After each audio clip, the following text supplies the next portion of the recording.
2:13 a.m., October 17, 2023, house number 18B, alley 42, Nguyen Phuc Co Street, Ward 7. The call lasted 46 seconds. The recipient was Tran Minh Quan, 34 years old. He lived alone in a second-floor bedroom. The phone was on the bedside table, according to the call history extracted later. The caller ID displayed the name An Huy, Nguyen Van Huy Quan's close friend. He passed away in 2017 in a car accident on Highway 1 as 6 years have passed. 2:13 a.m. The phone rang 3 times. Quan woke up on the first ring. He later said that he didn't understand why he woke up before the phone rang loudly enough. As if he had been waiting for it. The call was indeed from Huy. That number had been deactivated. Since the family terminated the subscription, Quan answered the phone. No voice, only breathing. Slow. Even. Soft, but very close. He thought it was interference or a spoof call. He said hello 3 times on the other end. Still only breathing. 46 seconds later, the call disconnected. 3:17 a.m. Quan called again. The operator replied, "The number you just called does not exist." The next morning, Quan took the phone to the mobile network store on La Loy Street. The employee on duty that day was Ms. Nguyen Dao Lin. Ms. Lin confirmed Nguyen Van Huy's phone number was deactivated in November 2017. It cannot be reactivated without a new registration, and currently, no one is using that number. The system recording shows no signs of tampering. The call at 2:13 a.m. was genuine. Quan requested to extract the call recording file because his phone has an automatic recording mode. The file is exactly 0.46 seconds long. In the first 12 seconds, there was only slight static.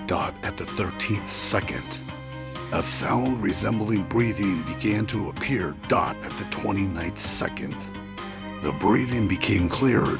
Slow. Even. At the 45th second, there was another sound, very faint, like the sound of a chair being dragged. Then the call ended. Quan lives alone. The house at 18B doesn't have a wooden chair in the bedroom, only a plastic chair placed against the wall. That night, at 10:46 p.m., Quan sat in the living room. He decided to listen to the file again with headphones. The breathing was still the same. Unchanged. But at the 29th second, he heard something else. Like someone speaking very softly, unclear words, just a low, drawn-out stream of sound. He rewound. The sound disappeared. He opened it on his computer. The sound reappeared. He took the file to a friend who works in sound engineering named Lam. Lam confirmed there was a low-frequency segment interfering with the file, not ordinary interference, but it couldn't be clearly separated into speech. 0 a.m.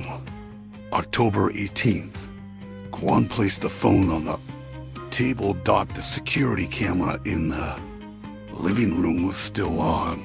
2:13 a.m. The phone didn't ring, but the screen lit up. The call history showed nothing.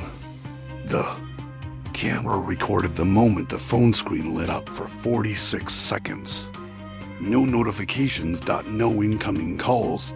Just the screen lit up for exactly 46 seconds. And in that camera footage, the security system's microphone recorded a sound, very faint, like breathing. Lam listened to the camera file again. He said, "This sound didn't come from the phone. It was in the room." Quan reviewed the video. 2:13 a.m. The living room was dark. The hallway light flickered once dot in the right corner of the frame. There was a shadow. Its shape was unclear. The shadow appeared when there was no change in the light source. Kwan said he wasn't in the frame at that time. He was sleeping on the second floor, 3:17 a.m., the second floor. Camera lost signal for 46 seconds, then it reconnected. Automatically. No files were deleted, just a blank space. On October 19th, Kwan went to the city cemetery. He stood before Wee's grave at 3:32 p.m. He said aloud, "If it's you, then stop." Nothing happened that night. 2:30 a.m. No call. 2:14 a.m. Nothing. Kwan thought it was all over. 3:17 a.m. The phone VIBRATE. No ring. Just VIBRATE. The screen didn't show the caller ID, only the words, "Incoming call." He answered. This time, there was no breathing, only a single sound. The sound of a chair being dragged. Clearly. Close to his ear. Kwan looked around the bedroom. The plastic chair was no longer against the wall. It was in the middle of the room, the second floor. Camera did not record any movement. The file from 3 hours 16 minutes and 32 seconds to 3 hours 17 minutes and 18 seconds is completely distorted, not lost, just distortion. Lamb said he had never seen that kind of distortion before. On October 21st, Kwan changed his phone number, moved out of 18B. After a week. The new landlord is Mr. Pham Van Tin. Mr. Tin said that someone previously rented a room on the second floor of this house. His name was Huy.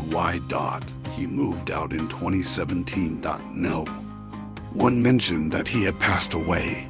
The old contract still shows the signing date, March 2016.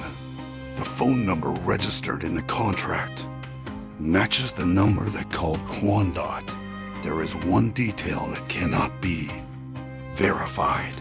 Wee's family confirmed that his phone was severely damaged in the accident. It cannot be used again. But when the police checked the personal belongings storage that year, the phone was no longer in the evidence box. No one knows when it disappeared. Currently, the 46-second audio file is still on Lamb's computer. He said that every time he opens the file, the displayed length changes. At 046. At 047. Sometimes it was 00:45. Kwan never listened to it again, but a month after moving, 2:13